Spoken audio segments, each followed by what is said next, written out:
Good evening, and thank you for joining us. We're going to get to the rising death toll from coronavirus in just a moment, but there's breaking news tonight in the shocking case of an unarmed African-American man who died after being handcuffed and then pinned to the ground by Minneapolis police. 4 officers have been fired tonight, and the FBI is investigating after cell phone video showed one of the officers with his knee on George Floyd's neck for at least 7 minutes, even after Floyd's body went limp. Tonight, protesters are gathering outside of the restaurant where it all happened, just a week after Minnesota lifted its stay-at-home orders. The incident comes as much of the country is grappling with the fallout of a Memorial Day reopening that saw many Americans not socially distancing. And at least 27 states are seeing increases in cases of COVID-19. And as we come on the air, the country is approaching 100,000 deaths from the virus. Tonight, nearly 99,000 people have been killed here in the U.S., and there are close to 1.7 million cases nationwide. There is a lot of news to get to tonight, and we have a team of correspondents standing by. CBS's Jeff Pegues is going to lead off our coverage tonight from Minneapolis. Jeff?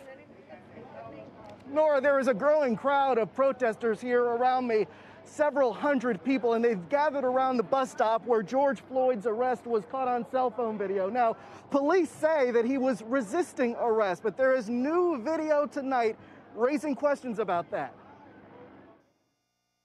This video, obtained by CBS News, shows what appears to be the start of the confrontation between George Floyd and Minneapolis police officers. The video from a restaurant security camera shows officers taking him into custody, but the restaurant's owner says it does not show Floyd resisting arrest.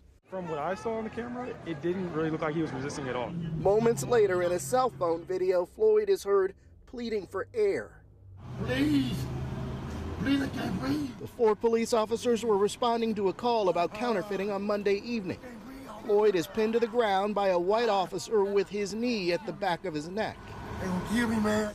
People gathered in the crowd plead with the officer to ease up. You don't gotta sit there with your knee on his neck, bro.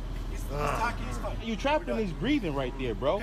About 4.5 minutes after the video starts, Floyd appears motionless. No, did they kill him, bro? But the officer doesn't remove his knee until Floyd's apparently listless body is rolled onto a stretcher.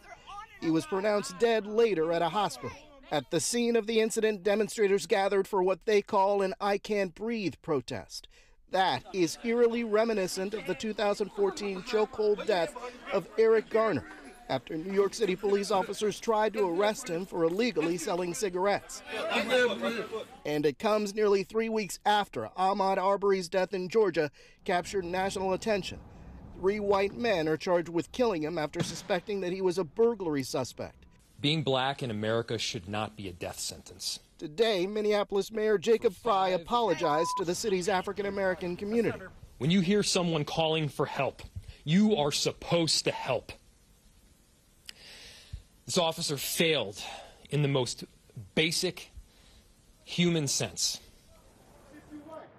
Minneapolis police say that the officers involved were wearing body cameras and that those cameras were activated, and so that video could fill in some gaps. But these protesters out here, they believe they've seen enough. They've been chanting that they want the officers prosecuted. Nora. All right, Jeff Pegues in Minneapolis tonight. Jeff, thank you.